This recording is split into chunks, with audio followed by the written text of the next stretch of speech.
जय श्री कृष्णा।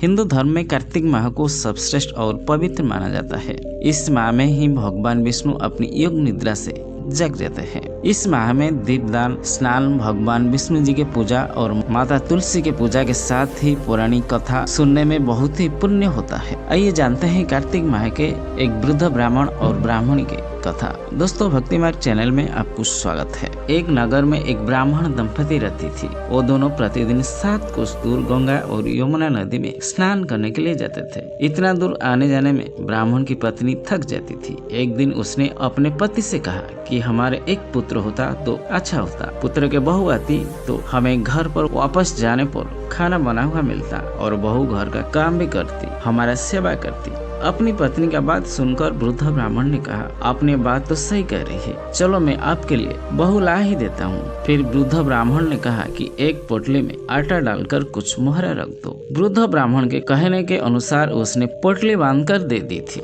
दूसरे दिन सुबह होते होते वृद्ध ब्राह्मण ने पोटली लेकर स्नान करने के लिए चल गया। ब्राह्मण सफर के दौरान यमुना नदी के किनारे बहुत ही सुंदरी लड़कियां दिखाई दी। रेत में घर बनाकर खेल रही थी। उसमें से एक लड़की ने कहा कि मैं अपना घर नहीं बिगाड़ूंगा, मुझे तो रहने के लिए घर ही चाहिए। लड़की की बात सुनकर ब्राह्मण मन ही मन सोचने लगा कि बहू बनाने के लिए यही लड़की ठीक है। जब वह लड़की जाने लगी तो ब्राह्मण भी उसके पीछे पीछे उसके घर तक चला गया। वहां जाकर ब्राह्मण ने उस लड़की से कहा कि हे पुत्री, कार्तिक मास चल रहा है, इसलिए मैं किसी के घर का खाना नहीं खाता। मैं अपने साथ कुछ आटा लेकर आया हूँ। तुम अपने माता से पूछो कि क्या वो मेरे लिए आटा छान कर 4 रोटी बना देगी। यदि वो मेरा आटा छान कर रोटी बना देगी तो मैं खुशी में रोटी खा लूंगा। लड़की ने जाकर अपने माँ को यह सारी बात बताई। माँ ने कहा ठीक है, जाकर ब्राह्मण देव से कह दो कि वह अपना आटा दे दे, मैं रोटी बना दूंगा। जब वह आटा छानने लगी तो आटा में से मोहर निकली।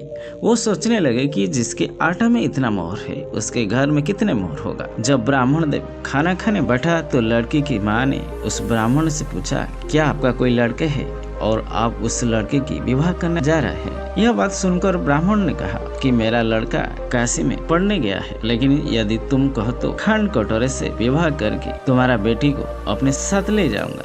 लड़की की माँ ने कहा ठीक है ब्राह्मण देव। इस पर लड़की की माँ ने खांड कटोरे से शादी करके ब्राह्मण के साथ भेज दिया। ब्राह्मण ने घर जाकर कहा, रामू की माँ दरवाजा खोलकर देखो, मैं तुम्हारे लिए बहू लेकर आया हूँ। ब्राह्मण की पत्नी भीतर से बोली, हमारा तो कोई बेटा बेटी ही नहीं है, तो बहू कहाँ से आएगा। दुनिया ताने मारती थी, आप आज भी ताने मारने लगे। ब्राह्मण ने कहा, तुम दरवाजा खोलकर तो देखो। जब ब्राह्मणी ने दरवाजा खोला तो सामने बहू को खड़ी देखा। बहू को स्वागत किया और आदर सत्कार के साथ घर के अंदर ले गई। जब ब्राह्मण अपने पत्नी के साथ सुबह कार्तिक स्नान करने जाता था, बहू ने घर का सारे काम करके और खाना बनाकर रखती थी। वह उनके कपड़े धोती थी और रात को हाथ पैर भी दबाती थी। इसी तरह बहुत दिन बीत गया। पूरे परिवार खुश में रहने लगे। एक दिन ब्राह्मणी ने अपनी बहू से कहा कि बहू कभी भी चूल्हे की आग मत बुझाने देना और मटके का पानी खत्म मत होने देना। लेकिन एक दिन चूल्हे की आग बुझ गई। यह देखकर बहू डर गई और भागी भागी अपने पड़ोसन के पास गई और कहा कि मेरे चूल्हे की आग बुझ गई है, मुझे थोड़ी आग चाहिए। मेरे सास ससुर सुबह 5 बजे से कार्तिक स्नान करने गए हैं, वो थके हुए घर आएंगे, इसलिए मुझे उनके लिए खाना बनाना है। यह बात सुनकर पड़ोसी ने कहा, तुझे दोनों मिलकर पागल बना रहे हैं। इनके कोई पुत्र है या कोई पुत्री है, ये दोनों निसंतान है। बहू ने कहा, ऐसा मत बोले, इनका पुत्र तो बनारस काशी में पढ़ाई करने गया है। इस पर पड़ोसन ने कहा, यह तुझे झूठ बोलकर लाया है, मेरी बात मान, इनका कोई बेटा नहीं है। अब बहू पड़ोसिनी के बातों में आ गई और कहने लगी कि अब आप भी बताओ, मैं क्या कर सकता हूँ। पड़ोसिनी ने कहा कि करना क्या है, जब तुम्हारे सास ससुर स्नान करके आ जाए तो जली हुई रोटियां बनाकर खाने के लिए दे देना और बिना नमक की दाल बनाकर दे देना और खीर की कचड़ी दाल में और दाल की कचड़ी खीर में डालकर दे देना। पड़ोसिनी ने उसे अच्छे से पढ़ा दिया। फिर जब उसके सास ससुर स्नान करके घर आए तो उसने तो ना उनका आदर सत्कार किया, ना ही उनके कपड़े धोया। जब उसने सास ससुर को खाने दिया तो सास बोली, बहू आज यह रोटियां जली हुई क्यों है और दाल में नमक नहीं है। बहू ने पलट कर कहा कि एक दिन ऐसा खाना खा लोगी तो क्या बिगड़ जाएगी। सास ससुर को खरी खोटी सुनाने लगा। जब दूसरे दिन सुबह सास ससुर स्नान करने के लिए चल गए, बहू ने फिर से पड़ोसिन के पास गई और बोली कि अब आगे क्या करना है। पड़ोसिनी ने कहा कि अब तुम्हें बूढ़ा बूढ़ियों से 7 कोठी की चाबी मांग लेना। अगले दिन सुबह जब बूढ़ा बूढ़ी स्नान करने निकल गई तो बहू अड़ गई कि मुझे तो 7 कोठी की चाबी चाहिए। तब ससुर ने कहा कि इसे चाबी दे दीजिए। जब सास ने बहू को चाबी दे दी थी, अगले दिन जब सास ससुर स्नान करने जाने का बाद जब बहू ने दरवाजा खोला तो देखा कि किसी में अन्न भरा है तो किसी कोठी में धन रत्न भरा है और किसी कोठी में तो बर्तन के भंडार है। जब बहू ने सबसे ऊपर का 7वां कोठा खोला, देखा है कि वहाँ भगवान शिव जी, माता पार्वती, भगवान गणेश जी, माता लक्ष्मी, पीपल पथवारी, कार्तिक के देवता, भाई दामोदर, तुलसी के बेड़वा, गंगा यमुना और हिंदू धर्म के 33 कोटि देवी देवता विराजमान है। वहाँ पर एक लड़का चंदन की चौकी पर बैठकर माला जप कर रहे हैं। यह सब देखकर उसने लड़के से पूछा, आप कौन है? तब लड़का बोला कि मैं आपका पति है, अभी दरवाजा बंद कर दो, जब मेरी माता पिता स्नान करके आ जाएंगे तब दरवाजा खोल देना। यह सब देखकर बहू ने बहुत खुश हुआ और सुंदर वस्त्र परिधान कर अपने सास ससुर का इंतजार करने लगा। उसने अपने सास ससुर के लिए अच्छे अच्छे खाने बनाने लगा। जब उसके सास ससुर घर आए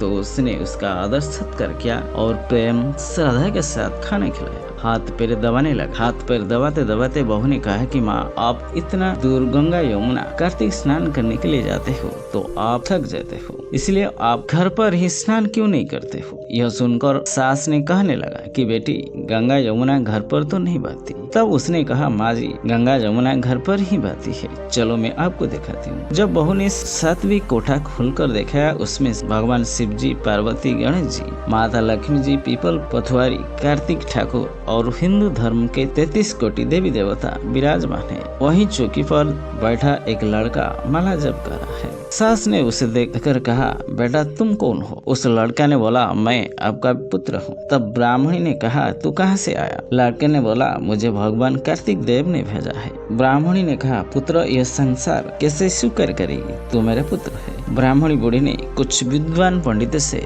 मदद मांगा। विद्वान पंडितों ने कहा, इस बार बहू बेटा खड़े हो जाए और उस पर माँ खड़ी हो जाए। माँ ने चमड़े की अंगियां पहनी और छाती में से दूध की चार निकलकर पुत्र की दाढ़ी मुछ भीगी और पवन पानी से गड़जोड़ बंद, तब मानेगी कि यह माँ की पुत्र है। इसने ऐसा ही किया। चमड़ी की आगियां फट गई और छाती में से दूध की धार निकलकर पुत्र के दाढ़ी मुछ भीग गई। पवन पानी से बहू बेटा का गठजोड़ बन गया। यह सब देखकर ब्राह्मण और उसकी पत्नी की खुशी का ठिकाना नहीं रहा। कार्तिक ठाकुर जैसे ब्राह्मण ब्राह्मणी का बहू बेटा दिया, ऐसे सबको देना। ये थी कार्तिक महीना की पवित्र कथा।